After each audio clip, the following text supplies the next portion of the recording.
Hi, it's Angie with News OK, and what you're seeing before your eyes is an eggplant parmesan. Now, this is a beautiful dish, and I'm here with Kamala Gamble, who's going to make it. Tell us what we're doing. You bet. Well, we've got a lot of local ingredients with our eggplant parmesan, and we started out with the marinara, which of course we couldn't do in this segment. So we sauteed some onions and garlic and put in some fresh tomatoes, or you could use some canned tomatoes because tomatoes aren't always in season. And a little red wine, little crushed red pepper, and oregano.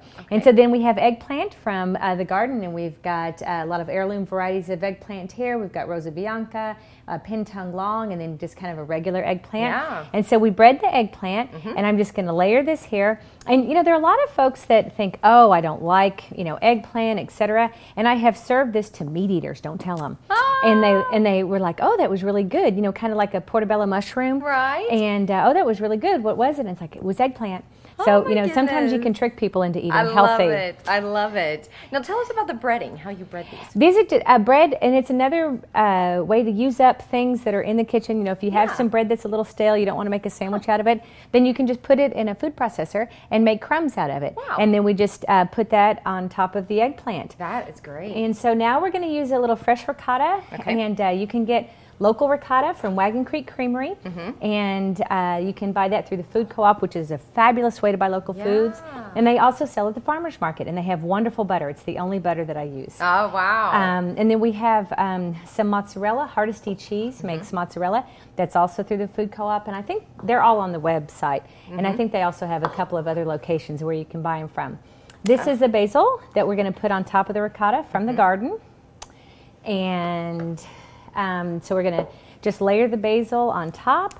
And tell us a little bit about your garden. Oh, we have about an acre in organic production, and it's here in the middle of the city, or residential section, and we've had it for about 6 years. Wow. We have a weekly basket program for our 85 different families. Wow. And the neat thing is that the moms can come show their kids that tomatoes don't grow in the grocery store; they actually grow on a vine. Wow! And so that's kind of we love that. Great educational as well. Yeah, and then with the cooking classes and such, then we use a lot of things from the gardens. Right. So you just pour the mozzarella on it. Yep, and pour the marinara, and then we're going to put the I mozzarella said on top. mozzarella, It's one of those M words, It's the Italiano. There we go. There we go. Okay. And then we're just going to put the mozzarella on top. You could put a little bit of the Parmesan. The mozzarella. There's the mozzarella.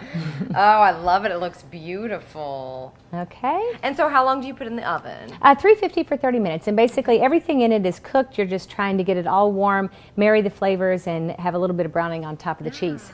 So there we go, our eggplant parmesan. Tell us the importance of growing locally.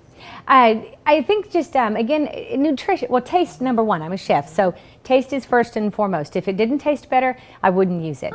And then, my mom always told me that the first time you picked something, it started losing its nutrition.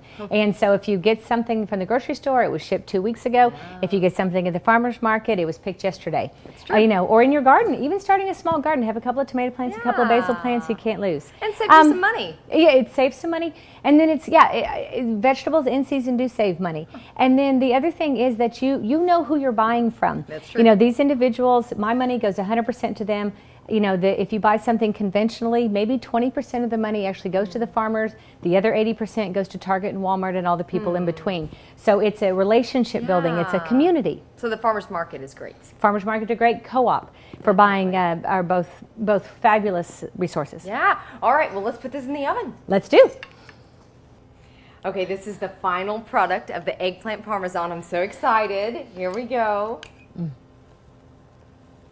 Oh my goodness. That really is good. Okay, I'm going to take another bite. I mean, your husband, if he's a meat eater, maybe you could get him to eat this, huh? There we go. That's true. That's right. That's true. And it wasn't too hard to make. No, not at all. Even I could do it. That's right. And you make your marinara ahead of time. You make a lot. You keep it for other times. Exactly. So, exactly. Anyway. And I can tell a difference between the locally grown food and the not locally grown. Yeah. Everything tastes better. And again, it's healthier, and we're supporting our local economy, which is the best. Definitely. So check out your local farmers market. Thank you so much. Thank you, Angie.